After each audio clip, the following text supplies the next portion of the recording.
ჩვენი ქართული ისტორიაც არის ძალიან ბევრი საინტერესო პერსონაჟი ცავსე და რატომღაც ეს პერსონაჟები იმ სახით არ არიან და არ არის წარმოჩინებული.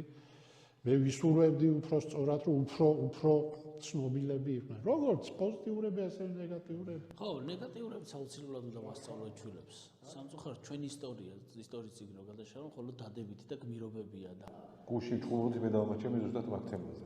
რომ მარტო იმას ასწავლით მეთქი, მასწავლებელი და ხო, აი ჩვენი სირცხვილები არ იციან ბავშვები. იცით რა, ისტორიის როლი ამეთი კნინდება, იმიტომ რომ ისტორიის როლი არის ის, რომ მაქსიმალურად ვეცადოთ, რომ ეს მომენტები აღარ გავიმეოროთ, ხო? ბერნარდ შოუს ფრაზა თუ არ ვწდები, ისტორია ის არის, რომ ადამიანებს ვერ გამოაქვთ განკვეთილები ისტორია. ხო, იძულებულია განმეორდეს და აი რატო, ხო, ახლა ჩვენ ძალიან მდიდარი და საინტერესო და მაგარი ისტორია გვაქვს. არაფერი აქ არ არის ისეთი, რომ გვარცხვენდეს სხვა ერებთან შედარებით, ხო?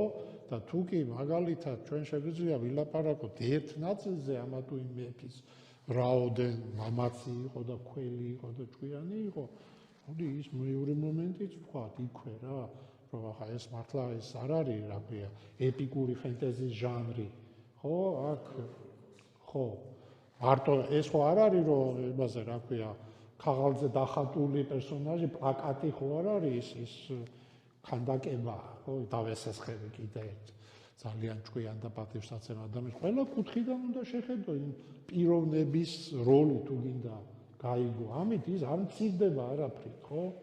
პირიქით უფრო რაღაცნაირი უფრო რეალური წარმოდგენა გვექნება იმ პერსონაჟზე და იმ გარემოზე, სადაც ის ცხოვრობდა.